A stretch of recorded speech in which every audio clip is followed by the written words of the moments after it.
Good, right? Oh yeah. You know what he's managed to do? Oh my gosh, that truffle. Mm-hmm.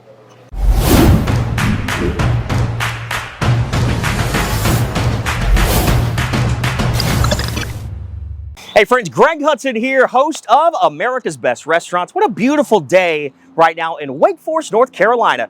And I'll be honest, I've been looking forward to this one. Everybody had trouble during COVID, right? Especially restaurants, but we found a place that went from a bar to what is now a chef-driven restaurant and bar. Maybe that's why they call it Real McCoy's.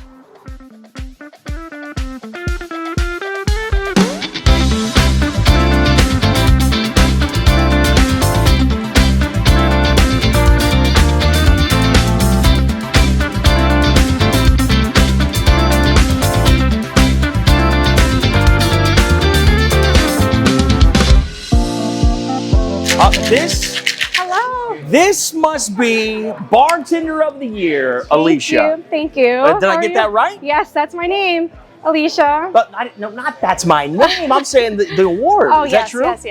Yes. Last year, 2022, Best Bartender of the Year. And I can tell you're the best bartender because you have something that I've been looking forward to, ready to go when I walked in. Yes, that is our newest sauce. It's the Parmesan truffle. It's really delicious. You could probably smell it. I was going to say, you should try it. As I'm walking up, that's the first thing I'm thinking is, man, I smell. What do I smell? Truffle. Yes, I thought it was like in a mac and cheese. Yes. These are ready to go.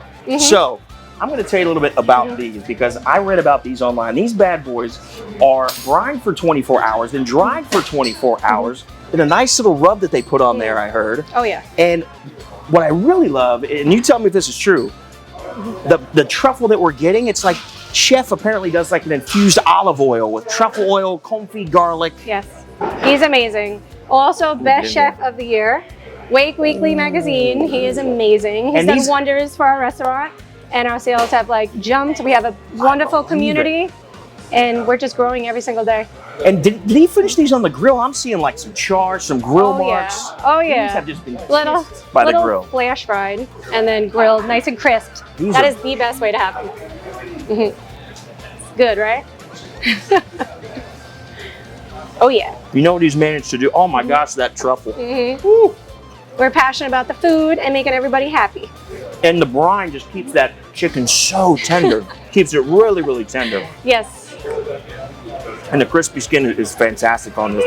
Thank you. So how long has Chef been here then? About, I'd say about 3 years. Yeah, he really turned it around. It used to be a bar, mostly about like, you know, just your average bar, but it became a restaurant. Like during COVID, you guys completely transformed, right? Yeah, we revamped the menu and everything. Chef has done wonders. We have really good daily specials, lunch specials. We also won Best Lunch of the Year. I was going to say, so when I walked in the door, I saw 12 awards for 2022. 12. Yeah, it was a good year. It was a great year. A great year for us. You got very honored.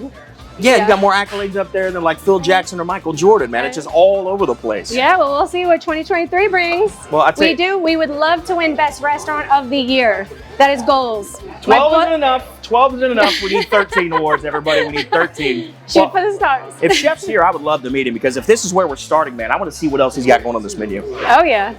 Kitchen? Of course, yeah. So take that with you. Done?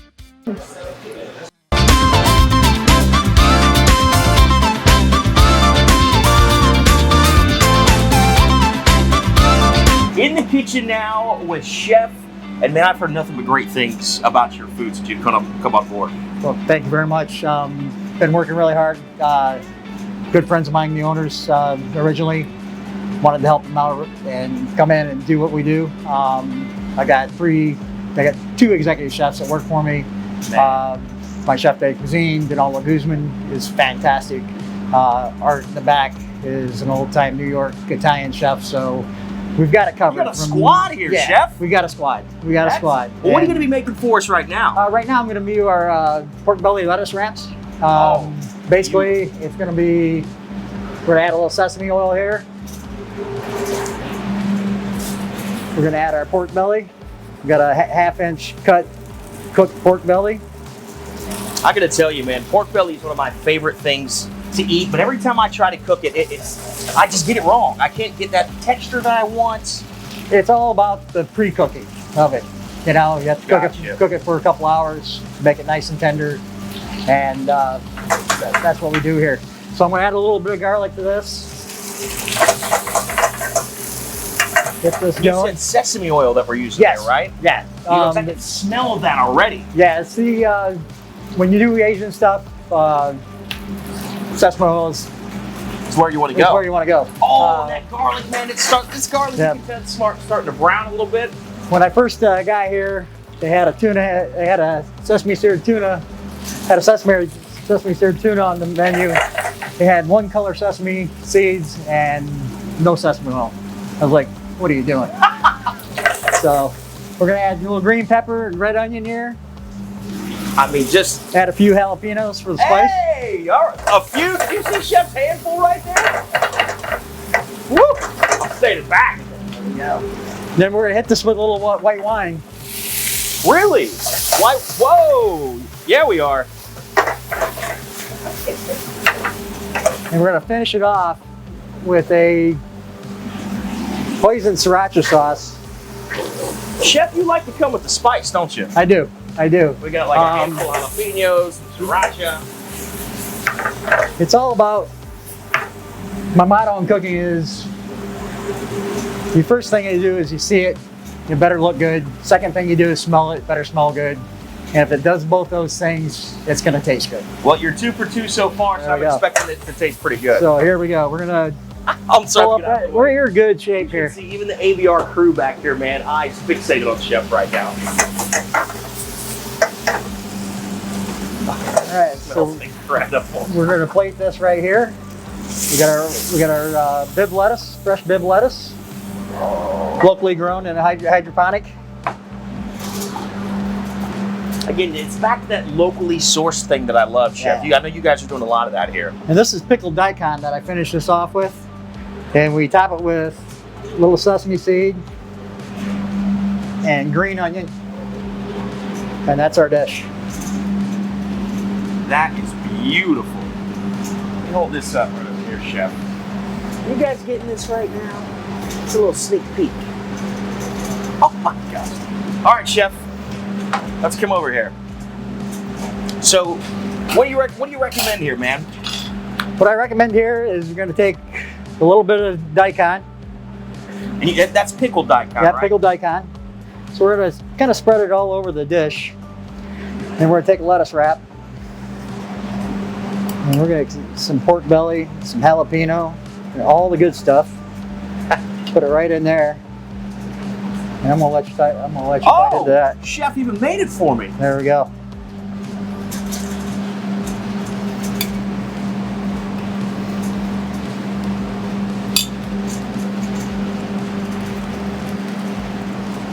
Chef, there are so many flavors going on in there. But the overarching theme, you know what, for me, is this just tastes fresh. It's so bright. Oh, I just got your jalapeno, Chef. There we go. Woo. And that's what it's all about here. We want to put the freshest ingredients on the plate. Turn this around from what it was. It was a bar. It was a bar with food. Yeah. Now we're a restaurant with a bar. Yeah. And it's really good. And so, what's been your approach since you took over? I know with this whole change that we've seen happen here since COVID, you came in, you brought a great, staff in that you mentioned. Right.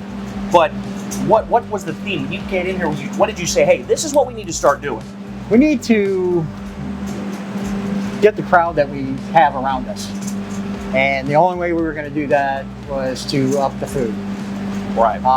It's a very nice neighborhood that we are located in. Sure. And we need to pull those people in. And, not the bar food people, we need the restaurant people. And so you came in and then it's been all about freshness, local, doing things from scratch, in-house. I mean, you just build these together right now. Right. It's not like you scoop this out of a bowl somewhere and put it on a lettuce wrap. Right, and that's basically 99% of our menu. This is outstanding. Okay, Chef, I want to thank you very much, man, but I hear you guys have a ton of dishes that you have reimagined and brought in Yes. On your own. And apparently you guys won an award for some gumbo? Yeah. Quick story is I started in New Orleans. I was a professional golfer. Drank too much one time. Met Paul Prudhomme. Said that, I'd do anything to learn how to cook like you. He hired me. So I've got that New Orleans thing. I spent 3.5 years in New Orleans. Gotcha. Worked at Commander's Palace, Cape Falls, a couple different places, and that's what we brought. That's what we're bringing here. That makes sense now, the whole New Orleans thing, because when I saw you throw that handful of jalapenos on there, you're talking about that hoisin sriracha. You like it a little bit spicy. Yes. That New Orleans thing, that tells me why. Yeah. Man, if this guy's coming from New Orleans, I can't wait to taste this gumbo, brother. Awesome. Can't wait to taste it. Thank you.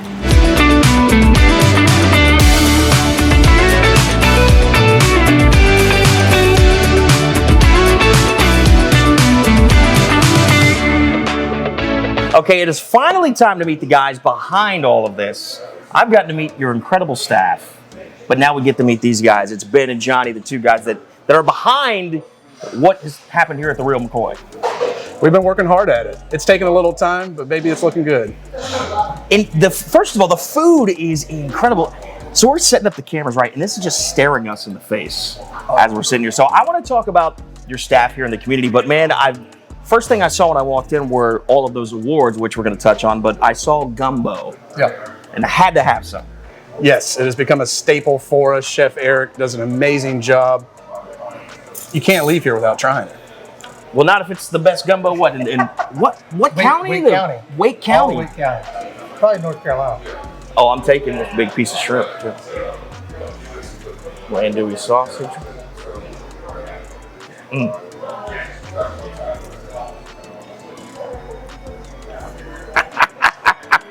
Sorry, boys. Hang on, I got to get a bite of that before you take the. No, go ahead. I've got woo, little kick at the end. Well, we are in Ric Flair country here, aren't we? Woo! It's definitely getting the woo in the back of the palate there. There you go. You guys pass those down. Wow, that'll get the conversation started. That's for sure. So, and this comes from Chef that came in with this whole renovation that you guys have done. We talked back there. I had a chat with him about that New Orleans background. Because there was a little kick in those lettuce wraps that I had. Oh, yeah. Yes. So now it makes sense. It's all coming full circle why this is the best gumbo in the county. Oh, yeah. All right, you guys dig in. The kitchen does an amazing job. This just highlights Chef Eric's beginning of his career and then everything else that he's been able to do since then, still moving forward and passing the torch on as well to teaching everyone else that's back there. And you guys have incredible staff here. But what an evolution. If I've done my homework correctly, pre-COVID, it didn't look like this in here, and a lot of people had a struggle in the restaurant business when it came to COVID, and then you guys came out just rising like a phoenix here. What's that story? What was that transition? Scary. It started out very scary, but without any customers in here, we were able to remodel, painting the walls, doing the ceiling, and then it started from a small changes, and then we figured out, well, we can just rewrite the whole business plan. So making small changes here and there, elevating the food quality to match our bar quality, and it's just really all come together. The community has supported us greatly to be where we are today. And Been Johnny, a massive transition from a sports bar to a restaurant with a really big bar, which is ideally what we always wanted to do. And we would not have been able to pull that off if it weren't for the expertise of Chef Eric and Chef Donaldo and the kitchen staff that they've done and their creativity, like the Mediterranean salmon, which is absolutely phenomenal with gumbo. that's a great transition. No. Don't mind if I do. No, but seriously, Dive in.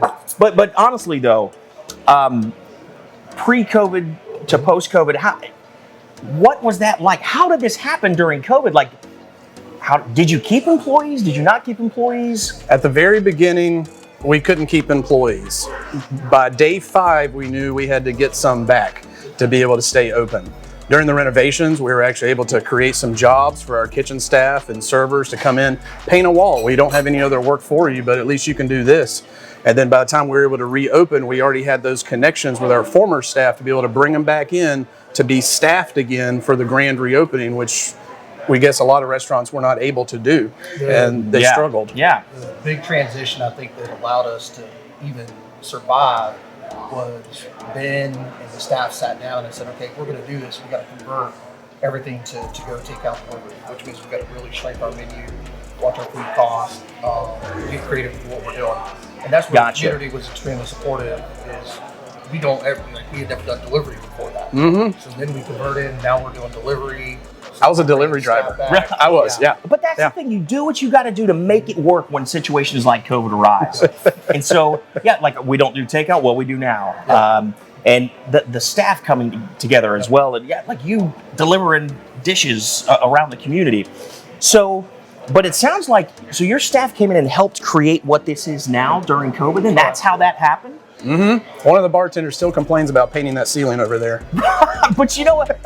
You know what though? Now that, and thank God we've all come out of COVID and everything is okay.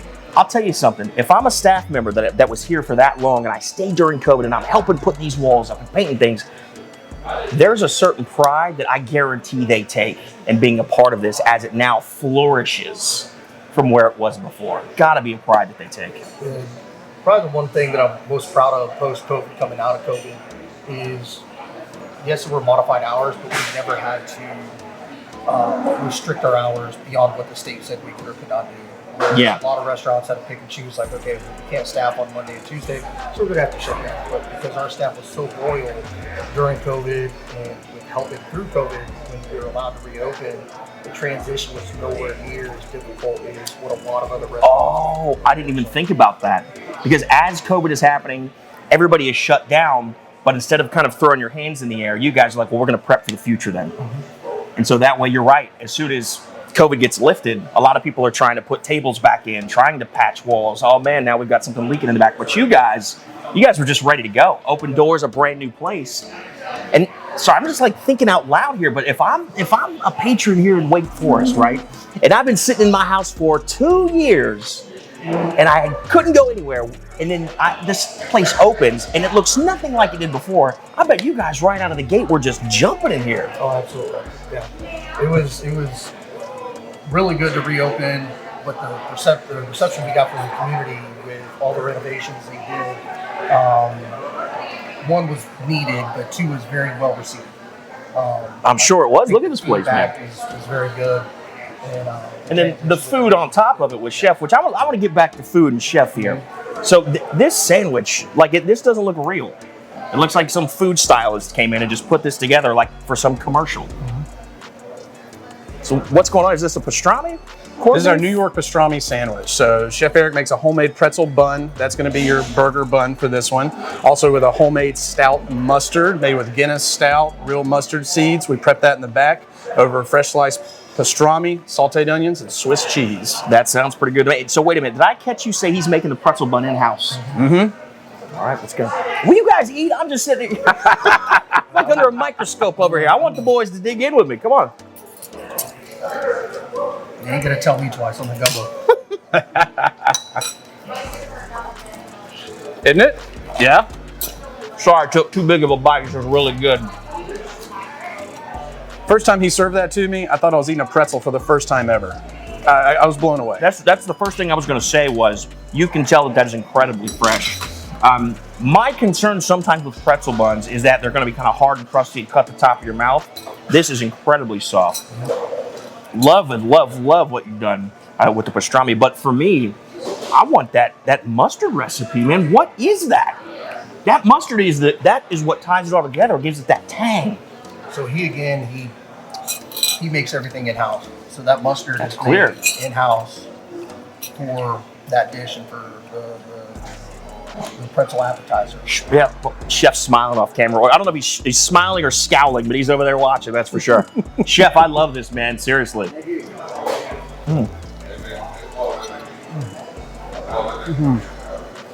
Same with that salmon as well. I'll tell you what I think I like the most and I love the most about everything that I'm trying is every single dish that I've tried that has a sauce, be it this mustard, be it that pork belly in the back, be it the sauce that's on that salmon, which by the way has a nice little citrus tang to it that I wasn't expecting. They all have a freshness about them, but also, here's the kicker, they're all incredibly unique. They're not, you can tell this isn't something that he bought from a food service company. Yes. And that to me is, I mean, on top of the freshness and that you're sourcing local, but you're differentiating yourself with those sauces that you're only gonna find when you come to Real McCoy's. Yes. That's my takeaway from trying all of these dishes. I think at one point we reached a point where we knew that we had to differentiate ourselves, make the product this one step better than what you're going to get at most every other American restaurant. So we definitely stepped up the food to set ourselves apart. And that it seems to be working. Us from, again, a sports bar to a restaurant with a really big bar. This is what did that. And that's kind of what I wanted to allude to as well. Community-wise, this has to just be a staple at this point for people. It's just such a great community around here in Wake Forest, so this has to be a staple. Oh, absolutely. We like to think so. Incredible. We got a great location. We're in a great neighborhood. The community, again, their support over the last 5 years is incredible. And it just continues to grow. And it's all through basically word of mouth. And that's the best way of growing a business, I think. Is through Well, you definitely have another regular anytime I'm passing through Wake Forest. That is a fact. So, boys, I want to thank you, Ben, Johnny. Thank you for your time today. This has been an absolutely great experience for us, man. Congratulations on your transformation. Thank you. Thank you.